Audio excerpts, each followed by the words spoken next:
আসসালামু আলাইকুম রহমতুল্লাহি ওয়া বারাকাতুহু। প্রিয় ভাই ও বন্ধুরা, কেমন আছেন? আশা করি সবাই ভালো আছেন। দেশ ও প্রবাস থেকে যারা এই মুহূর্তে ভিডিওটি দেখতেছেন, আমার পক্ষ থেকে রইল আপনাদের জন্য আন্তরিক মোবারকবাদ।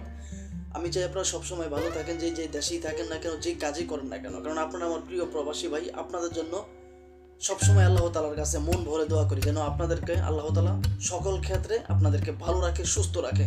আপনারা ভালো থাকলে ভালো থাকবে আমাদের দেশ, আপনারা ভালো থাকলে ভালো থাকবে আমাদের প্রিয় সবার পরিবার। তো প্রতিদিনের মতো আজকে আবারও চলে আসলাম সেই আসিরোনা নামে সেই মেয়েটাকে নিয়ে, যেই মেয়েটা ইদানিং এর মধ্যে আরো একটা ভিডিও আপলোড দিছে, এবং ওরা কিন্তু প্রতি সপ্তাহে একটা থেকে একটা না একটা ভিডিও আপলোড দেয়। এবার যে কোনো চ্যানেলে ওরা যে শুধু এক চ্যানেলে ভিডিও আপলোড দেয় বিষয়টা কিন্তু এমন না, এরকম হাতে গোনা কয়েকটা চ্যানেলে ভিডিও আপলোড দেয় যেন মানুষ দেখে, মানুষ দেখে ওদেরকে হেল্প সহযোগিতা করে।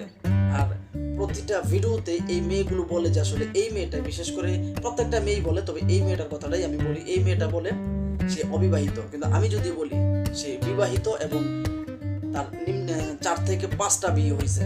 এটা সম্ভবত 5 নাম্বার স্বামী। আপনার 4টা ডিভোর্স হয়ে গেছে। এই যে আমার স্ক্রিনে যে ভিডিওটা দেখতেছেন, এটা হচ্ছে আপনার 5 নাম্বার যে বিয়ে, সেই বিয়ের অনুষ্ঠানে। এবং এই যে এই মেয়েগুলোর আপনার প্রতিবেদনের আড়ালে ওদের হচ্ছে বিলাসী জীবনযাপন, যেটা একজন মানুষ, একজন প্রবাসী এত টাকা ইনকাম করেও কিন্তু এরকম বিলাসী জীবনযাপন করতে পারে না। এই মেয়েগুলো প্রতিবেদনের টাকা দিয়ে মানুষের টাকা আত্মসাৎ করে যেভাবে বিলাসী জীবনযাপন করে, শুধু এই মেয়েটা বিলাসিতা জীবনযাপন করে বিষয়টা কিন্তু এমন না। ওর যে মা আছে, সেই মাও কিন্তু এরকম বিলাসিতা জীবনযাপন করে। আপনি দেখেন এই ভিডিওর মধ্যে কিন্তু ওর মাও কিন্তু আছে, এবং ওরা হচ্ছে এক ভাই এক বোন। এই মেয়েটার নাম হচ্ছে আসিরুনা, ও থাকে হচ্ছে ঢাকা রূপনগর হেমায়তপুর, এই মেয়েটা থাকে। তো আমি সবসময় বলি যে আপনারা এই সমস্ত মেয়ে থেকে দূরে থাকবেন। প্রয়োজন হলে আপনারা কুকুরকে খাওয়াবেন, কিন্তু এই সমস্ত মেয়েকে খাওয়াবেন না। এই সমস্ত মেয়েকে কুকুরকে যদি আপনি খাওয়ান, তাহলে কুকুর আপনার জন্য দোয়া করবে, কিন্তু এই সমস্ত মেয়ে জিন্দিগিতে আপনার জন্য আল্লাহ তাআলার কাছে 2 হাত তুলে দোয়া করবে না। ওরা তো নামাজই ঠিক মতো পড়ে না, দোয়া করবে কি?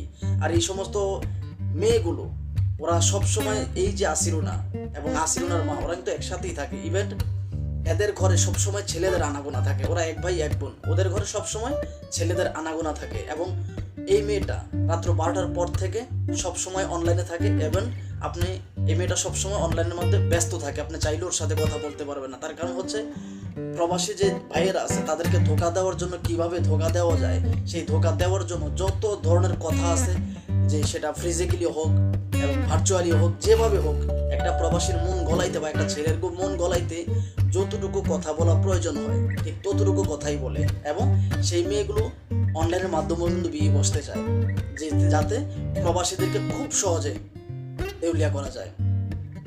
অনলাইনে বিয়ে কখনো টিকে না। আমরা 2-4-5 লক্ষ বা 3 লক্ষ টাকা খরচ করে তো সেই বিয়েই তো টিকাইতে পারে না মানুষ। হয়তো দেখা গেছে 5 মাস 4 মাস বা 1 বছরের মধ্যে অনেক কাজের ক্ষেত্রে দেখি আমরা ডিভোর্স হয়ে যায়। কিন্তু আপনারা এই সমস্ত মেয়েকে অনলাইনে বিয়ে করে ওদেরকে আসলে আবার ঘর সংসার করবেন, এটা কোন যুক্তিতে বিশ্বাস করেন? এরা হচ্ছে 1 নম্বরের নর্তকী। এদের মতো নর্তকী মনে হয় না পৃথিবীতে আর আছে কিনা। নিষিদ্ধ পল্লী দৌলতদিয়া ঘাটে, যে বাংলাদেশের সবচেয়ে বড় নিষিদ্ধ পল্লী, সেখানের মেয়েগুলোও কিন্তু ভালো আছে এই সমস্ত প্রতিবেদনের মেয়ের চাইতে। ওই সময় যে দেহ ব্যবসা করে ওই মেয়েগুলো ভালো আছে। এরা দেহ ব্যবসায়ী মেয়ের চাইতেও খারাপ, কেননা মন ব্যবসায়ী মেয়ের চাইতে দেহ ব্যবসায়ী মেয়ে অনেক ভালো। দেহ ব্যবসায়ী মেয়ে কখনো আপনার টাকা নিয়ে কাস্টমারকে ধোকা দেয় না, কিন্তু এই মন ব্যবসায়ী মেয়েগুলো সবসময় টাকা নিয়ে মানুষকে ধোকা দেয়। এবং শুধু ধোকা না, আর ওরা 1 টাকা 2 টাকা কিন্তু মানুষের কাছ থেকে ধান্দা করে না, বিভিন্ন প্রবাসীদের কাছ থেকে লক্ষ লক্ষ টাকা আত্মসাৎ করে প্রবাসীদেরকে দেউলিয়া করে দিয়েছে। কিন্তু নিষিদ্ধ পল্লীর যে দেহ ব্যবসায়ী মেয়েগুলো, এই মেয়েগুলো কিন্তু এরকম করে না। ওদের টার্গেট থাকে 2-4-500 টাকা। কিন্তু এই প্রতিবেদন নামে ডিজিটাল ভিক্ষা করা যে মেয়েগুলো, দৌলতদিয়া ঘাটের দেহ ব্যবসা নর্তকীগুলো, এদের টার্গেট থাকে 2-4-5 লক্ষ টাকা। ওর মাও একটা নর্তকী, এই মেয়েটাও একটা নর্তকী। দুটাই কিন্তু মা মেয়ে দুইটাই সেম একই নর্তকী। ওদের ঘরে সবসময় ছেলেদের আনাগোনা থাকে। ইভেন কোনো ইউটিউবারটা যদি আপনি এই সমস্ত ওর মাকে বা ওকে নিয়ে জিজ্ঞাসা করতে চান, শুধু ওর মা ওকে নিয়ে যে কোনো মেয়েকে নিয়ে জিজ্ঞাসা করতে চান, ইউটিউবার হচ্ছে আরো সবচেয়ে বড় দালাল। ওই দালালদেরকে আগে ধরা দরকার। এই দালালরাই কিন্তু সবচেয়ে বড় মাস্টার মাইন্ড। এই দালালদেরকে যদি আপনারা ধরতে পারেন, তাহলে কিন্তু প্রত্যেকটা মেয়েকে ধরতে পারবেন। যদি আপনি দালালকে ধরতে না পারেন, তাহলে কাউকে ধরতে পারবেন না। কারণ এই সমস্ত মেয়েগুলোকে কিন্তু মাস্টার মাইন্ড হচ্ছে, সবচেয়ে বড় মাস্টার মাইন্ড হচ্ছে ক্যামেরার পিছনে থাকা যে ইউটিউবার, সেই ইউটিউবার। ওদের ব্যবহার এতটাই খারাপ যে আপনি আসলে বুঝতে পারবেন ওদের ব্যবহার শোনার চাইতে বিষ খেয়ে মরে যাওয়া সবচেয়ে উত্তম।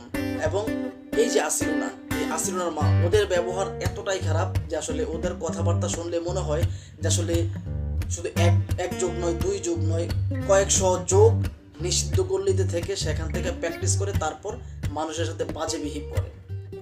তো আমি সবসময় আপনাদেরকে বলবো এই সমস্ত মেয়ে থেকে আপনারা দূরে থাকবেন। আপনাদের জীবন সুন্দর হবে, আপনাদের মন শরীর এবং আপনাদের পরিবার ভালো থাকবে। তো এই ভিডিওটি বানানো হয়েছে শুধুমাত্র সতর্কমূলক, কাউকে উদ্দেশ্য করে বানানো হয় নাই। প্লিজ কেউ খারাপ মন্তব্য করবেন না। আর আমার কথায় কেউ কষ্ট পেয়ে থাকলে আমাকে ক্ষমা করবেন। আর ভিডিওটি ভালো লাগলে লাইক, কমেন্ট, শেয়ার এবং চ্যানেলটি সাবস্ক্রাইব করে পাশের বেল আইকনটি বাজিয়ে দিবেন। আসসালামু আলাইকুম রহমতুল্লাহি ওয়া বারাকাতুহু।